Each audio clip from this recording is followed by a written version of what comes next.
Karena itu saya memilih untuk menghina Presiden Jokowi. Bukan Jokowi sebagai persona.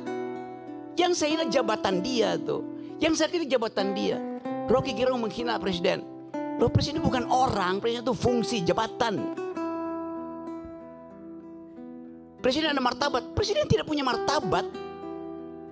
Presiden itu disebut bermartabat ketika dia menjalankan fungsi sebagai raja. Karena tubuh publiknya menyatu dengan tubuh privat. Martabat itu hanya ada pada orang privat, itu disebut human dignity. Dignitasnya pada manusia. Itu satu frasa. Human dignity. Saya menghargai manusianya, bukan jabatannya. Itu yang mesti jelas di kita tuh. Karena itu saya heran. Kenapa kalau saya memaki-maki presiden, saya diomelin. Kenapa orang yang memuji-muji presiden tidak diomelin? Kan dua-duanya deskripsi. Memuji dan memaki itu dua-duanya kualitas yang sama derajatnya. Pujian jadi pujian karena ada yang memaki. Makian jadi makian karena ada yang memuji itu. Bifurkasi itu yang mau saya terangkan. Saya terangkan sebagai dosen ya. Poin itu tuh. Jadi kalau saya kasih kritik betul-betul metodologis. Apakah saya benci pada Presiden Jokowi? Enggak. Kaesang menikah. Saya diundang oleh keluarga Jokowi. Di mana? Anies telepon dari Jogja. Rok, lu di mana, Rok? Kenapa? Gue ini udah 3 jam nggak bisa ketemuin Jokowi itu. Karena mesti ngantri. Gue bilang gue diundang malam hari ya. Bisa langsung masuk tuh. Nggak ada problem. Gibran datang ke rumah saya. Om Rocky saya mau belajar. Duduk di situ lu gue kalau mau belajar tuh. Kasih saya kritik Om Rocky. Dengar saya kritik. Siapa yang saya kritik? Bobi Nasution saya kritik. Sebagai apa Om? Sebagai gubernur. Anda belum saya kritik karena belum jadi wali kota. Belum jadi wakil presiden. Pada waktu itu dia adalah wali kota. Saya kritik yuk. Dia ngaku bahwa setiap Sabtu berbagai macam menteri datang ke dia kasih duit supaya Solo. Saya bilang, yuk koruptor tuh. Saya kasih kritik. Dia gak marah. Karena saya terangkan saya kritik kamu karena saya tanya. You datang sebagai apa? Sebagai wali kota. Ya mendua Om. Saya juga datang karena saya bosan ikut kuliah-kuliah di sekolah PDIP. Dia bilang begitu. Tadi sebelum Tunggu, gue mau terangin semua hal. setiap minggu menteri datang maksudnya apa itu? Ya udah, you nggak usah tanya itu. Jadi saya mau terangkan itu dalam posisi saya sebagai kritikus. Saya mau jadi kritikus. Orang-orang yang jadi pejabat nggak mau, saya mau jadi kritikus saja. Kenapa saya mau jadi kritikus itu kan? Jadi saya mau jujur katakan itu. Jadi tidak semua yang kotor itu tidak berguna. Saya kasih ilustrasi. Satu waktu saya naik ke Himalaya, Gunung Himalaya. Di ketinggian kira-kira 5.000 meter, 5.500. Saya kehilangan orientasi. Suhu udah turun -20. Pos terakhir itu saya tinggalkan 3 jam. Gak dapat lagi tea house untuk nginep tuh. Bayangin -20. Angin 90. Kalau buka handskun itu, apa namanya kaos tangan itu ceret kayak jarum masuknya di situ. Luka itu oleh butir es itu. Lalu kita cari akal bagaimana caranya. Tidak ada tempat menginap di situ. Dapat kandang yak. Yak itu adalah binatang endemi Himalaya. Itu kayak banteng kecil gitu. Kalau banteng gede adanya di di tempat Bu Mega. Ini banteng kecil, rambutnya panjang. Kita kumpulin kotorannya, tai yak itu. Saya tidur di situ tuh. Kotoran itu berguna untuk menyelamatkan saya tuh. Tidak semua yang najis itu tidak berguna. Apalagi dalam politik gitu kan. Yang sepenuhnya adalah najis itu kan. Jadi saya mau terangkan itu dalam upaya untuk membekali negeri ini. Dengan pengetahuan. Rocky Gerung gak berguna buat bangsa. 2 minggu lalu saya pulang dari Paris. Bawa medali emas buat Indonesia tuh.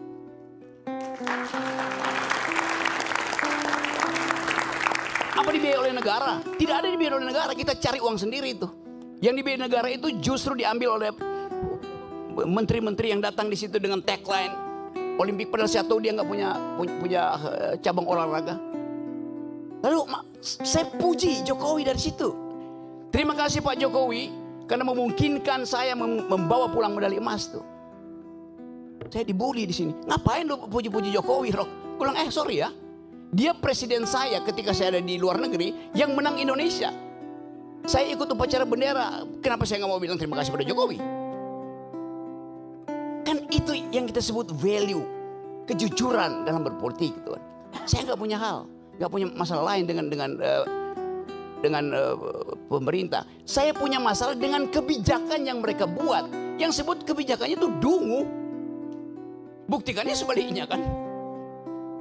Bahkan saya bilang pada waktu itu, Jokowi sebagai presiden adalah bajingan tolol. Satu, PDIP marahin saya, dilaporin ke polisi. Saya kasih kuliah di Jogja, saya dilemparin botol di kepala saya tuh. Saya bilang, kenapa kalian marah? Saya cuma terangkan itu supaya kalian tahu bahwa yang saya kritik kebijakannya presiden, bukan Jokowinya ansih. As a person, nggak ada urusan saya dengan. Saya berbaik-baik dengan Pak Jokowi sebagai manusia, dengan Pak Prabowo, dengan Pak SBY segala macam tuh. Zaman SBY saya paling keras kritik beliau tuh. Sekarang tiap minggu saya diskusi tentang politik global dengan SBY, nggak ada soal. Jadi saya mau pisahkan antara mental seorang yang mampu untuk memisahkan pengetahuan dia tentang kebijakan dan penghormatan dia pada persona. Itu dasarnya tuh. Jadi sekali lagi, saya tetap akan kasih kritik. Apapun itu hak saya. Dan tidak mungkin saya dipidana kalau saya caci maki Jokowi atau saya muji Jokowi. Pasal itu nggak ada lagi. Tidak ada pasal penghinaan presiden. Udah hilang. Siapa yang hilangin? Saya berjuang dari zaman 98 di LBH untuk hilangkan pasal itu. Jadi kalau tanya kenapa Anda caci maki? Pasal itu nggak ada. Kenapa dia? Saya yang kita di LBH Buyung Nasution. Saya penasihat ahli Buyung Nasution dalam soal-soal untuk membereskan demokrasi kita. Jadi dari 98 saya tahu akal pikiran tentang perubahan konstitusi itu. Anda caci maki aja, nggak akan Anda dipidana tuh. Karena rakyat Indonesia melalui ketetapan MPR mengerti bahwa presiden itu bukan orang, dia fungsi, dia jabatan publik. Tidak boleh dilekatkan pada dia prinsip-prinsip pada hukum pidana, nggak bisa. Yang tidak boleh kita caci maki adalah manusia di dalam keadaan pertemanan atau Anda kenal. Orang yang nggak kenal Anda caci maki, dia nggak bakal tersinggung. Demikian juga dalam perdebatan. Debat itu adalah kemampuan untuk mengolah argumentasi itu. Itu aja. Sebagai dosen, saya mengajar dari S1 sampai S3. Ayo bayangin coba. Dengan metodologi yang sama itu. Cara berpikir. Jadi bagi saya nggak ada soal itu. Saya akan terus kasih kritik. Saya akan terus kasih argumen. Tapi saya mencintai bangsa ini. Negeri ini saya cintai itu. Yang saya nggak cintai adalah politisi busuk. Yang saya cintai adalah pejabat busuk. Presiden busuk, menteri busuk. Ngapain cintain mereka tuh? Mereka umurnya 5 tahun. Bangsa ini umurnya sepanjang hidup. Itu poinnya. Jadi politik bukan the art of the possible. Kemungkinan bukan. Politik adalah the art of attacking the impossible. Yang impossible itu justru kita lenyapkan. Nah balik pada tema hari ini. Kita bicarakan sesuatu yang sebetulnya barang bekas semua nih. Yang kita tahu ini terjadi karena perebutan threshold. Mulailah dengan mengucapkan thresholdnya dibikin 0. Itu harusnya tuh.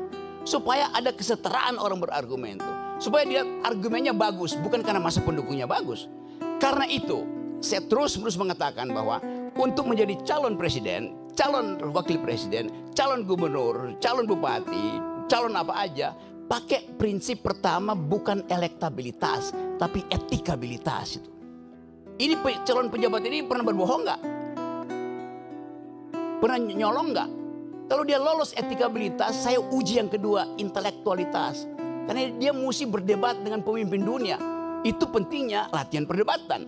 Dasar perdebatan adalah konstruksi berpikir. Dasar perdebatan adalah kemampuan untuk mengolah pikiran.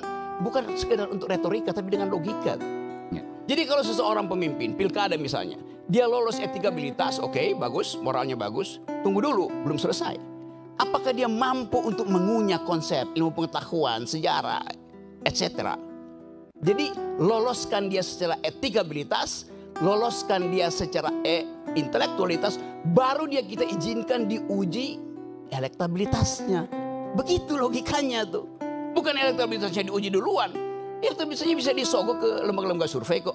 Nah saya ingin didik bangsa ini sebagai seorang yang memilih profesi dosen, guru, supaya jujur dalam berargumentasi. Assalamualaikum warahmatullahi wabarakatuh. Waalaikumsalam warahmatullahi wabarakatuh.